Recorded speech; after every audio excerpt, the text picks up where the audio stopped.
portion of a $25 billion settlement with lenders. NPR's Yuki Noguchi reports the money could go to as many as 2 million borrowers who lost their homes.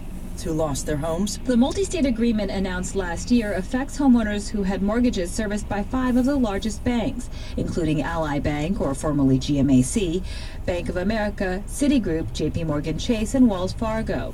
Those who lost their homes between 2008 and the end of 2011 can apply for the money, which is compensation those banks paid after admitting they cut corners by robo-signing some foreclosure documents.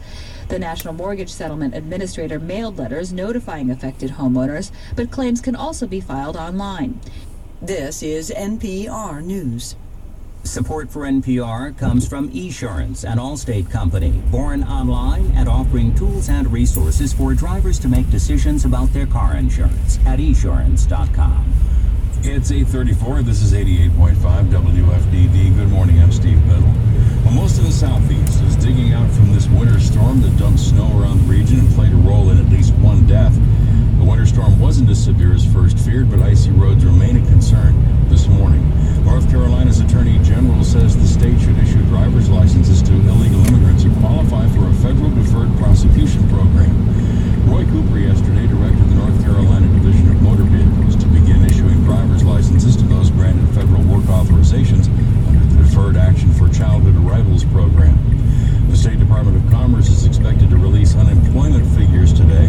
The rate was 9.1% in November, down slightly from 9.3% the month before, but well ahead of the national rate of 7.7%. Governor Pat McCrory is commemorating the life and legacy of the Reverend Martin Luther King Jr. with North Carolina state workers for his first time as chief executive. The Republican is scheduled to attend the annual State Employees King Observance midday today at a downtown Raleigh church. A Greensboro man got a chance to stand in for President Barack Obama. The News and Record reports that U.S. Air Force Staff Sergeant Serpico D. Elliott was selected to stand in as president this week during the walkthrough of Obama's Inauguration Day schedule. A picture of Elliott pretending to be Obama even reached Elliott's brother in Japan. Expect clear, sunny skies today in the Triad. The high near 37, clear with a low around 32 tonight. Sunny, high near 46 tomorrow, and sunny on Sunday with a high near 51. In the mountains, pretty much the same thing. Temperatures just a few degrees lower than here in the Triad.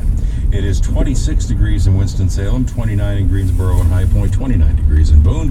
And it's 8:35, time for Triad Arts with David Ford. Low and Lower is Winston-Salem Symphony cellist Brooks Whitehouse and bassist Paul Sharp.